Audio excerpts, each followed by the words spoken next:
चीन और भारत के बीच सीमा विवाद तो दशकों पुराना है। 1962 के भारत चीन युद्ध के बाद से दोनों देशों के बीच रिश्ते थोड़े खट्टे और थोड़े मीठे रहे हैं। चीन की विस्तारवादी नीतियां हमेशा ही सभी देशों के लिए एक समस्या रही है। बीते दिनों गलावन घाटी में हुए हिंसक झड़प में भारत के 20 सैनिक मारे गए और इस घटना ने पूरे देश के लोगों में रोष पैदा कर दिया है। आए दिन इस तरह के हिंसक झड़प भारत और चीन के सीमा पर होते रहते थे, मगर कभी भी किसी सैनिक की जान नहीं गई थी। लेकिन यह पहला मौका था जब इस तरह के हिंसक झड़प में भारतीय सैनिक शहीद हुए और इस घटना ने चीन के प्रति लोगों में आक्रोश पैदा कर दिया। या यूँ कहें तो भारत और चीन के बीच का यह सीमा विवाद अपने सबसे बुरे दौर से गुजर रहा है और इसका असर हमें साफ दिखाई दे रहा है। लोग चाइनीज़ प्रोडक्ट का बायकॉट कर रहे हैं और कई लोग तो ऐसे हैं जो अपने घर से चाइनीज़ वस्तुओं को निकाल कर बाहर फेंक रहे हैं, उसे आग लगा रहे हैं और इस तरह लोग अपनी भावना चीन के प्रति जाहिर कर रहे हैं। अगर आप सोच रहे होंगे कि यह विवाद सिर्फ भारत और चीन के सीमा के बीच है तो आप गलत हैं।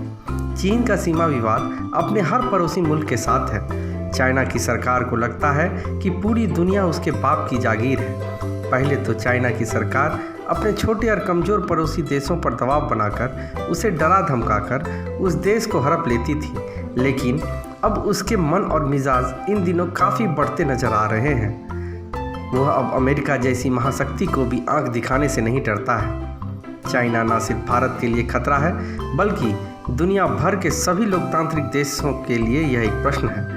अब वक्त आ गया है, सभी देशों को एकजुट होना होगा और चाइना जैसी बीमारी से टक्कर लेना होगा। इस बीमारी को जड़ से खत्म करना होगा। मौजूदा स्थिति चीन के विरुद्ध है। सभी देश चीन से खफा हैं।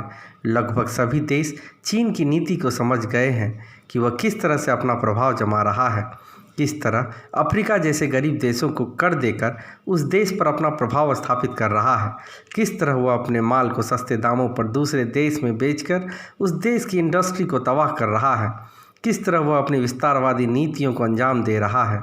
किसी से छिपा नहीं है। दुनिया अब समझ चुकी है क्यों चीन अपने यहाँ गूगल, फेसबुक, अमेजॉन, यूट्यूब जैसे एप्लीकेशन पर बैन लगाकर इसके जैसे क्लोन बनाकर अपने देश में चला रहा है। भारत को अपनी नीति चीन के प्रति स्पष्ट करनी होगी। इसके खिलाफ सख्त से सख्त कार्रवाई करनी होगी। सिर्फ बहिष्कार करने से और चाइना का प्रोडक्ट का बायकॉट करने से कुछ नहीं होना है। भारत सरकार को कुछ ऐसे कदम उठाने होंगे जिसका प्रभाव चीन पर दीर्घकालिक हो, ताकि उसे भी समझ में आए भारत अब रुकने वाला नहीं है।